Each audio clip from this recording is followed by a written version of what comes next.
Wagwan YouTube, welcome back. And today we're doing another Jordan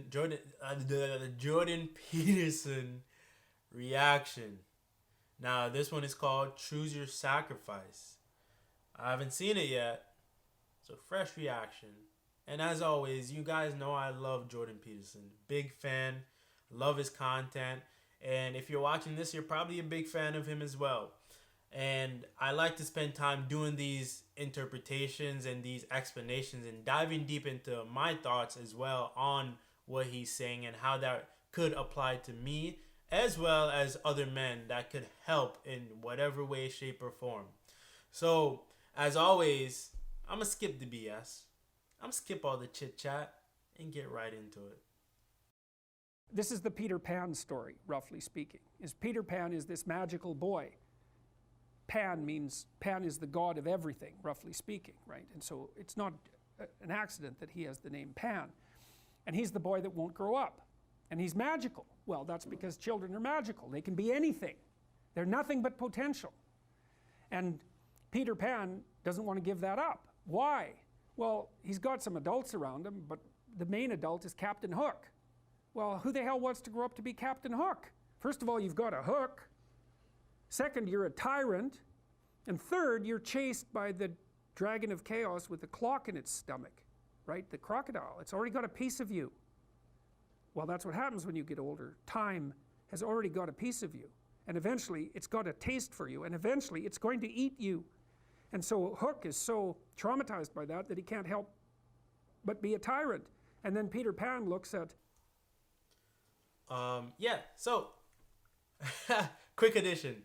So yeah, he's saying Peter Pan is dealing with Captain Hook, who's always being chased by the crocodile with the clock in his stomach. Now, the way I interpreted that is time is always coming after you. Time is always creeping up on you no matter what. Every single day we get older. Every single day we advance towards death.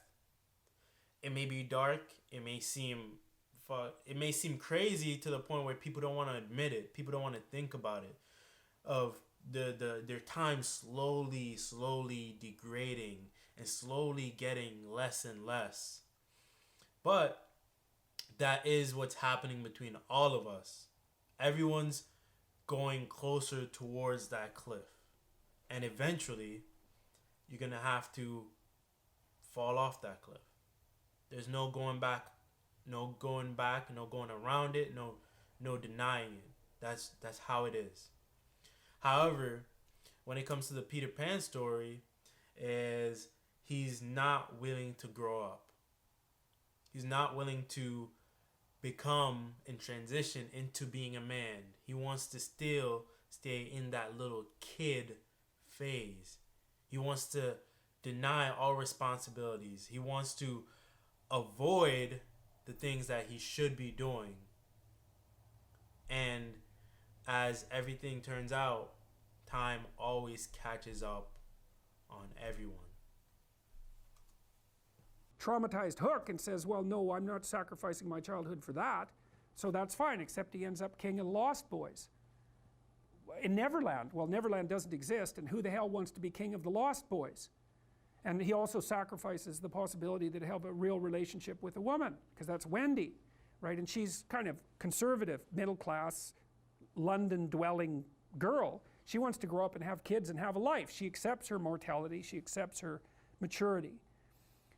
Peter Pan has to content himself with Tinkerbell.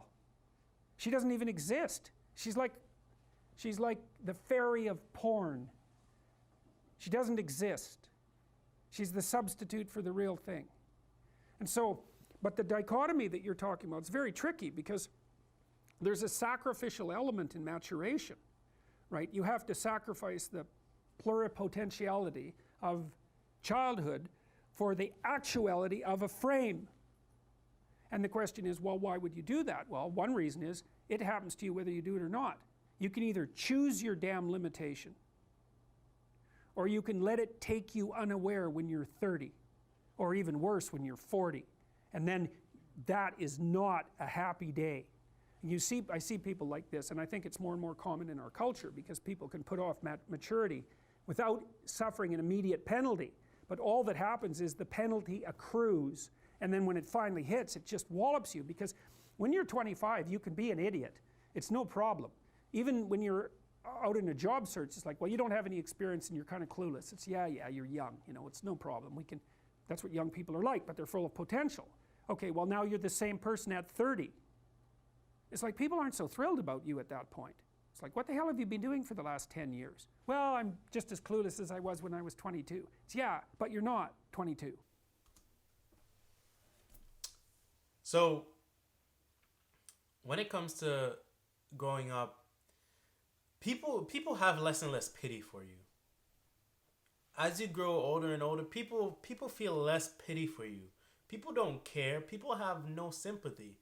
People don't think about these issues you're having the older you get.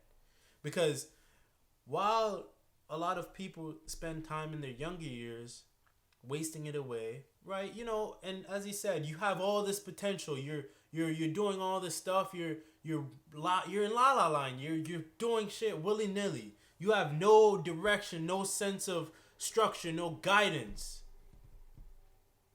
And then you slowly let time creep up on you. You slowly let time walk its way into your life. And it comes more and more and more and more.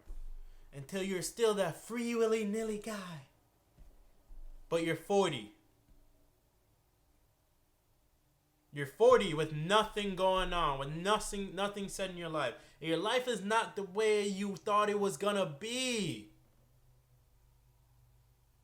Your life is not the way you thought it was gonna be. Why? Because you did not set that structure in your life. You didn't create the direction you want to go in. And at the end of the day, no matter what you do, it's gonna hit you regardless. It's gonna come at you regardless. So why not figure it out early on, when people actually have some sympathy, when people actually care. When I was 18, I had way more sympathy now. Well, I had way more sympathy back then than I do now. I had way more forgiveness back then than I do now. Oh, he's just some young, dumb 18-year-old kid. We all make mistakes. I remember when I was 18, I made those same mistakes. And now that I'm 23, those same mistakes don't fly the same anymore. Those same mistakes are looked at like, yo, that's some 18-year-old shit. That's some 17-year-old shit.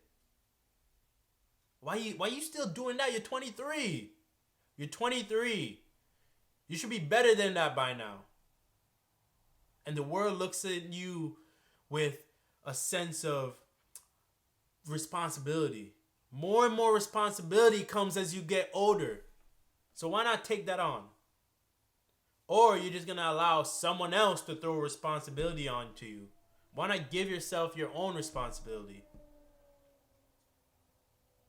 Because if someone else throws it onto you, when you're 30, you're 40, you're 50, and you wasted your life away, people have no forgiveness when you're 30, 40, and 50.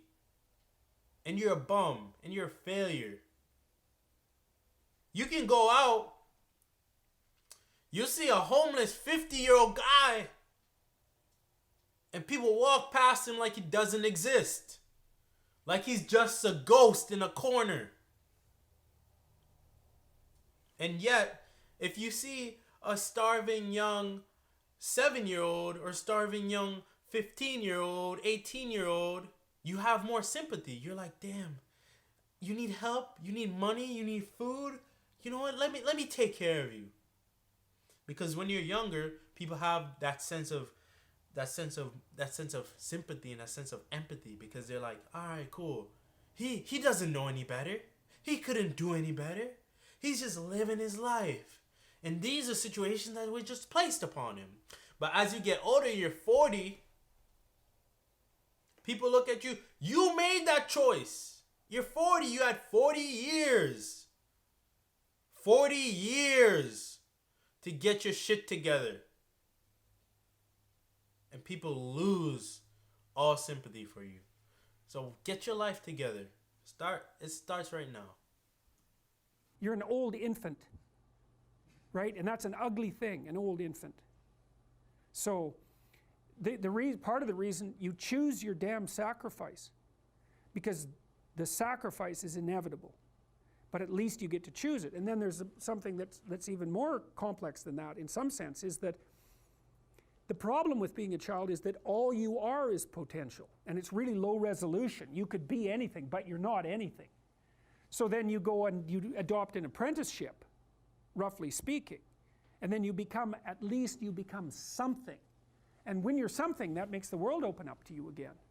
You know, like if you're a really good plumber, then you end up being far more than a plumber, right? You end up being a good employer. Not that plumbers, I'm not putting plumbers down. It's like more power to plumbers. They've saved more lives than doctors.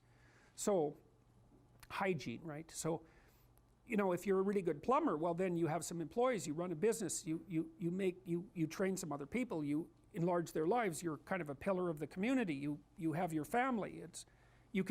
Once you pass through that narrow training period, which narrows you and constricts you and develops you at the same time, then you can come out the other end with a bunch of new possibility at hand.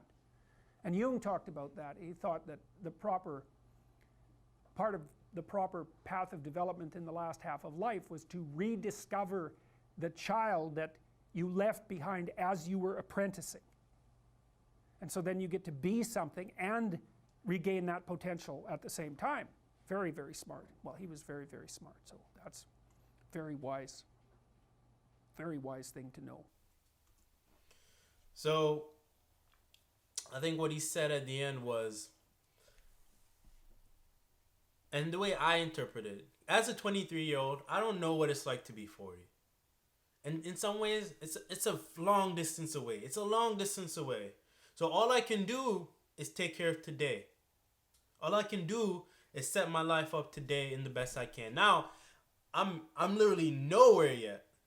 I'm not even close to where I want to be at 40, where I want to be at 50, where I want to be at 60. I have some vision, and everyone should have a vision for themselves. Everyone should have some sort of direction of, where is my North Star? Where am I going to? What am I going towards? Why am I doing all of this? You should have some sense of direction. When you're a kid, you may not have any sense of direction, because when I was a kid, when I was 6, 7 years old, I had all these things I wanted to do. I had all these goals and the little things I wanted to try out. Right? But as I'm getting older and I'm 23, like I said, I had to put a lot of those things and a lot of the crazy potentials, the infinite potentials that there are, in the back burner to focus, to lock in, to get something going, to get something structured, and figure out, what direction do I want? What direction do I want? Because if I don't give myself a direction, someone else will. Someone else will. Your boss will give you a direction. Hey, go work 9 to 5, 40 hours a week, sometimes 60 hours a week. And I've worked 60 hours a week. And they'll make the choice for you. And I can tell you, that's not the life I want to live. And that's not the life a lot of people want to live. A lot of people don't want to do that. But that's the consequences of letting someone else decide your life path. You have to take control of the fucking reins and ride the horse in the direction you want to go in. Or else someone else is going to guide you somewhere you don't want to be. And you have to get yourself into the best situation possible. Get yourself set up so you have choices, so you have options. So you can do what you want to do. And as he said, when it comes back around, Now you can go back to that childlike state and rediscover all the things you never could have done when you were a child. And this is almost like me talking to myself. This is me talking to myself. Because at the end of the day, I still got a long way to go. And if you're watching this, you may be 40.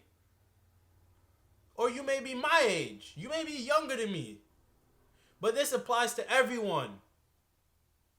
Where you are now, you have to do something about that. You have to make a choice. And the greatest risk is not taking a risk at all.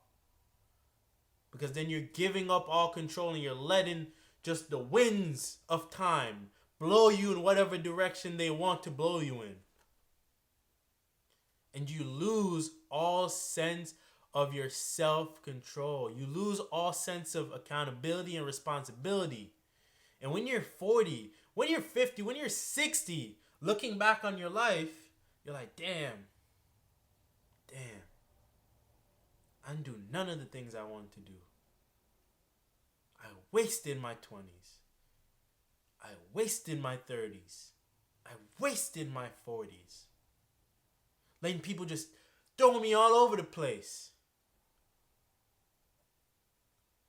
And then you're looking back with regret. Like, damn. All those dreams I had as a kid. Down the drain. Down the drain. And you never got to experience that fruitful, fun lifestyle you knew you could have done as a kid. Because a lot of times, who we were as a kid is who we generally are as we grow older. We just deny it. We just hide it. We just constrict it. I want to be an inventor. I want to be a doctor. I want to be all these things. I want to go do everything under the sun. I was too young to have the potential and the possibility to do that. And in this between years, now is the time for me to set that up. Set that up. And then once I get that set up, and I'm talking about not just me, but whoever's watching this too, then you get yourself into a position where you can go back to explore those things that you wanted to do as a kid. Maybe you wanted to play guitar, and you just never had the chance to. Maybe you want to be an inventor like I did. Maybe you want to go travel. Maybe you want to just sit and watch cartoons all day like you did as a kid. Put yourself in a position to do that. Get some direction. Get some meaning. Because I'd hate for someone else to tell me how to live my life when I'm 40, when I'm 50, when I'm 60. But that's really my rant for this video. Big fan of Jordan Peterson. Everyone should check him out. Hopefully you guys took some lessons from this. And this is also a lesson to me as well. But as always, please like, comment, subscribe.